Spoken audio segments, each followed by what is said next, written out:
Hi, my name is Bethany, and today we're going into part 2 of this little mini-series on Autism Speaks. First, I'd like to just side note real quick, if you hear sounds in the background, it is very likely thunder.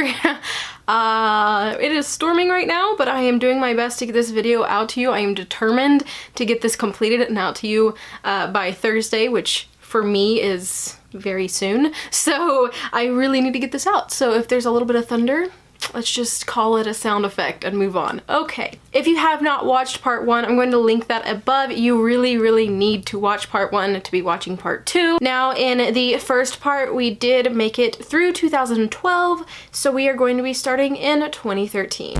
Then we make it to 2013, and Suzanne Wright isn't about to back down with the fear-mongering.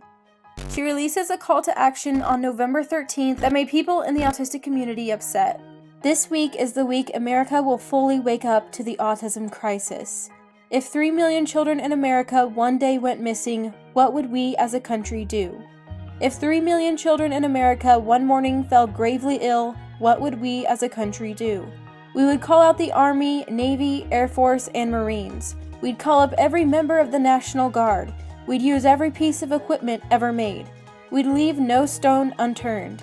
Yet we for the most part lost touch with 3 million American children, and as a nation, we've done nothing. We've let families split up, go broke, and struggle through their days and years. No more. Tomorrow in Washington, D.C., we will gather an unprecedented number of bipartisan officials, congressional leaders, and experts in every area of autism for a 3-day summit. We will demand a national response. Don't our families deserve it? America has always been about its great people. Yet we seem to have forgotten our children, and our children are our future. Each day across this country, those 3 million moms, dads, and other caretakers I mentioned wake to the sounds of their son or daughter bounding through the house. That is, if they aren't already awake. Truth be told, many of them barely sleep, or when they do, they somehow sleep with one ear towards their child's room, always waiting, wondering what they will get into next. Will they try to escape, hurt themselves, strip off their clothes, climb the furniture, raid the refrigerator? Sometimes, the silence is worse. These families are not living. They are existing, breathing, yes, eating, yes, sleeping, maybe, working, most definitely, 24/7. This is autism. Life is lived moment to moment, in anticipation of the child's next move, in despair, in fear of the future. This is autism. On the good days, my daughter Katie and all the other moms out there, 70 million around the world, see the sunshine. They notice the brilliant colors of the autumn leaves. On bad days, they are depleted, mentally, physically, and especially emotionally. Maybe they've been up all night caring for their teenage child who's having a seizure. Maybe they are up yet again, changing the sheets because there's been another bedwetting accident. Maybe their child has been trying to bite them or themselves. Maybe they can't afford the trip to a doctor specializing in autism. Maybe there is a waiting list for ABA, speech, and occupational therapy. Maybe their insurance won't pay. Maybe they don't have the money to pay a special lawyer to fight for school services. This is autism. If any of this sounds familiar, you know autism. And if you know autism, you know we are looking at a monumental health crisis. And we have no national plan. What I described above is really just the beginning.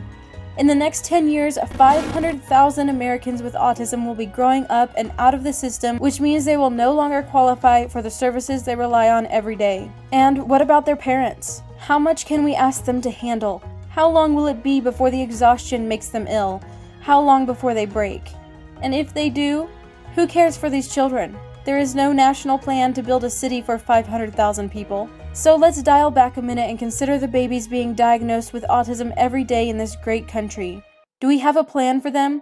Are they all getting the same medical care and therapies across the board? Are we doing anything to guarantee they get a fair shot at a productive future?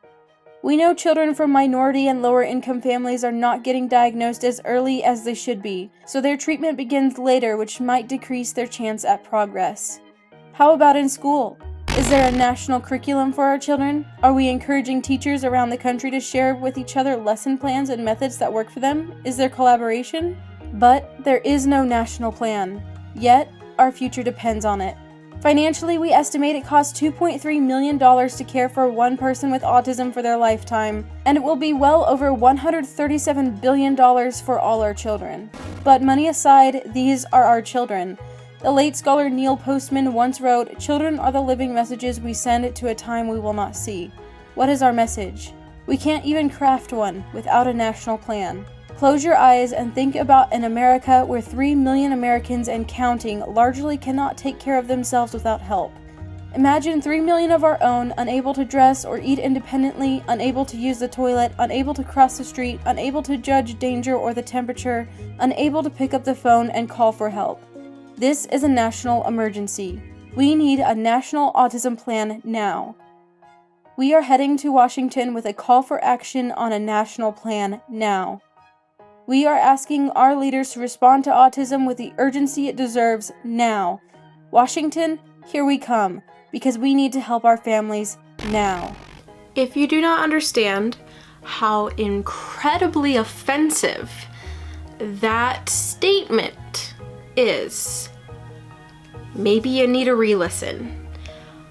I had a very difficult time making it through editing because I would get so frustrated at the audacity of Suzanne Wright to say the things that she said about autistic people. And this statement that she releases, this call to action, actually causes the only openly autistic person working with Autism Speaks, John Elder Robison, to resign. He wrote this on his blog. The point here is that there are many ways autistic people can choose to live their or our lives, and all are valid and deserving of respect. Some people want a little help, while others face major challenges. They and their families feel great anger and frustration over society's weak response to their cries for help. As a progressive society, I argue that it is our duty to develop ways to meet the very diverse range of needs our community has. Mrs. Wright's op-ed articulates a view of the autism situation that is very different from my own. She says things I would never say to people with autism and cannot in good conscience stand by. Given her role as leader of the organization, I am afraid it is my signal to exit the Autism Speaks stage. We do have problems, and we need help. Some of us need counseling or training, while others have significant medical challenges. We also need acceptance and support. There is a great diversity in our community, which means we have a very broad range of needs. Unfortunately, the majority of the research Autism Speaks has funded to date does not meet those needs, and the community services are too small a percentage of total budget to be truly meaningful. We have delivered very little value to autistic people for the many millions raised.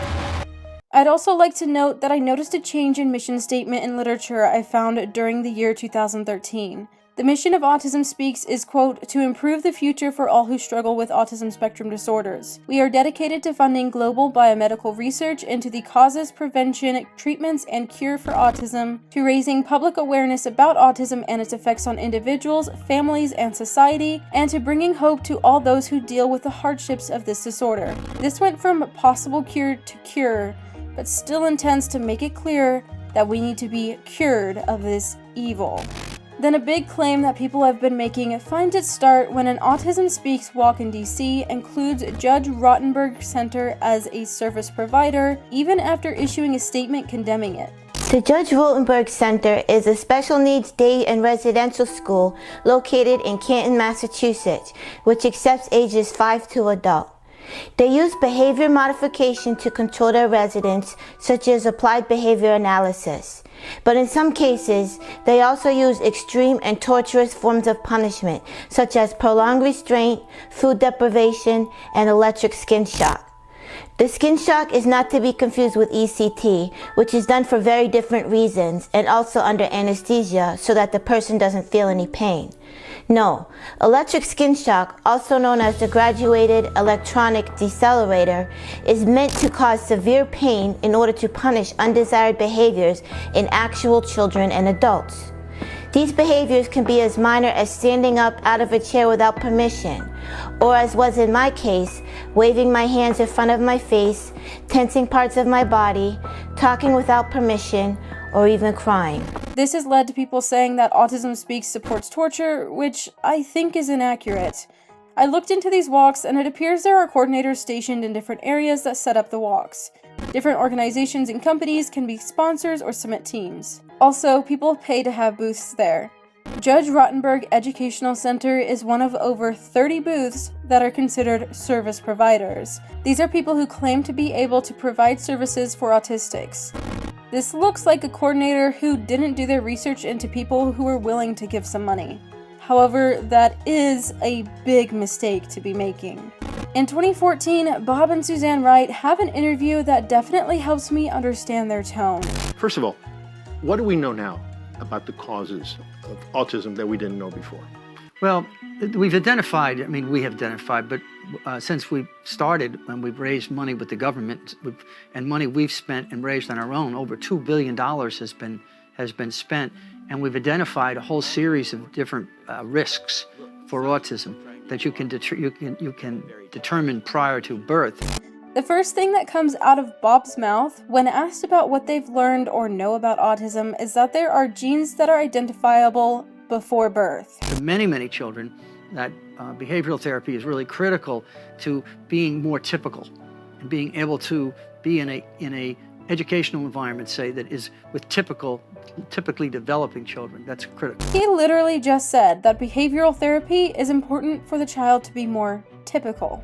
This is another thing some people have contention with. Autism Speaks' tendency to push early intervention in the form of ABA. Bob says that ABA is important for the child to be more typical. Trying to change someone who is wired differently in the brain to be like you for your happiness is highly problematic. I've run across several mentions of 40-hour-a-week ABA for toddlers.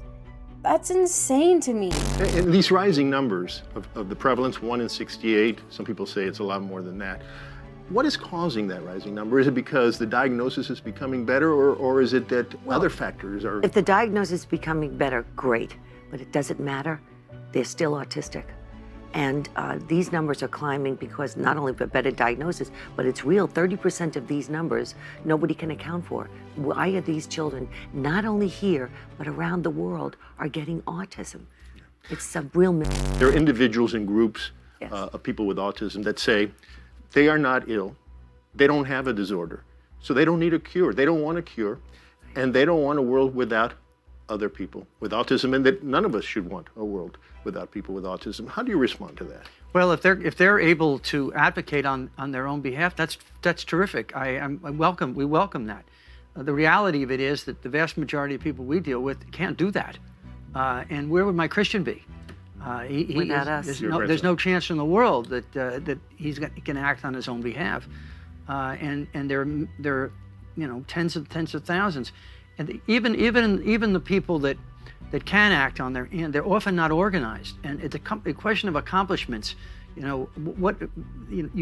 We need organized methods to make sure that there is employment. We're their advocates. Also, this brings up another thing about Autism Speaks that I wanted to talk about. I've heard that Autism Speaks often shuts down actually autistic people when they are talking about certain things or advocating and whatnot, saying that basically higher functioning autistics don't really know what it actually is to be autistic and can't speak for those who are lower functioning. Now, while I have not personally found this, stated in such a way or any sort of statement that says that, I do find it plausible that the Wrights feel this way just based off of this interview. With their clearly uncomfortable reaction to hearing that some autistics don't want a cure and Suzanne piping in that they are the voices for autism, it sure does seem like they want to be the leading voice, they want to be the only voice, the only advocates for autism, and their sources seem to be the parents, not really those who are actually autistic. And a lot of parents who have lower functioning children probably seem to want a cure, at least at that time, and the feedback that they're getting. And for them specifically, they wanted a cure for Christian. Now, on another brief side note, I have witnessed people online who say we need a cure, and that they've never seen anything good come from autism, and even someone in response to one of my own videos saying that the idea of neurodiversity was insulting to lower functioning autistics. These people didn't say that they had anything to do with Autism Speaks, but the rhetoric spread by the organization up to this point has been highlighting the difficult parts of autism, so I wouldn't be surprised if their message influenced those thoughts. That's where awareness, if people understand this, and first of all, if they can recognize children with autism when they see them in the supermarket or something like that, instead of sort of making fun at them or glaring at the parent, which is the real problem. Really? Like, you know, the parent, obviously this woman doesn't know how to take care of her Or, child. Or glaring at the parent, which is the real problem. There is most definitely a focus put on the struggles of the parent rather than on the actual child. finally, Suzanne, Yes. we saw Christian at the beginning of our interview. How's Christian doing now? Oh, thank you for asking. He struggles every day. He lost all his ability to communicate. But one step forward, and we're so happy with him now. He's getting potty trained, and he's learning how to ask for food with his little pictures up on the refrigerator. So I have great hope for him. He's a wonderful little boy. I love when he takes my hand and takes me to the refrigerator and points what he wants, or he'll just sit down next to me and hold my hand and then run away. But those are the little signs that say, I'm here and I love you. In the clips with their grandchild, you can see that they are trying to make him stop kicking his legs, probably trying to suppress stims. She says he has no ability to communicate, yet is telling how he asks for things with his tablet and takes her by the hand to the fridge. But moving on from that somewhat insightful, mildly infuriating interview, we have yet another video released by Autism Speaks. Of course, this video is supposed to be somehow helpful and moving and insightful in the world of autism. When will these people learn that maybe these videos aren't the greatest idea? They release Sounding the Alarm, a documentary-style video which continues with the woe is the parents, and there is no cure. In this video, they also say that they founded Autism Speaks with the pillars of awareness, advocacy, so basically government advocacy, support for the family, and medical research for the cause and cure. Note that the actual autistic individual was never one of their pillars and never one of their actual concerns. These are families who are doing what we ask families to do. They're buying health insurance to take care of their children in case of an unforeseen medical disaster. And that's what autism is. It's an unforeseen and unprovoked medical disaster. There is a huge autism tsunami that is going to hit the state budgets of all of our states if they don't take steps to ensure that the kids are getting treatment. A study came out of Harvard a few years ago that projected the lifetime societal cost for a child with autism who doesn't get the treatment they need is over $3 million. It was $3.2 million when the study came out a few years ago. If you take $3.2 million and multiply that times 1 in 88 children, which is the current prevalence statistic from the CDC, that is a huge amount of money. And in talking to state legislators, that's kind of what makes the light bulb go off for them. Wow, thank you Lori Unum for saying that autism is an unforeseen and unprovoked medical disaster. And then this lovely part, again by Miss Unum, suggesting that we have a huge financial burden on society if we don't get the necessary help. I get that it's a great way to scare government into funding now, but it could also definitely fuel people to want to eradicate people being born with autism to avoid any costs altogether. 2014 is also the year that the Missing Project started, which is a collaboration between Autism Speaks and Google, as well as the research community. It's allowing the information to be somewhat open source for faster results. They're wanting to learn more about the missing information about autism. However, critics think that the missing is more the idea that autistic people are missing because of their autism, as suggested by the Wrights early on in the organization's history. There are also concerns about the use of the research, that it will be used as a means for perinatal screening and keeping autistic children or potentially autistic children from being born. And that is going to conclude this part of the Autism Speaks mini-series.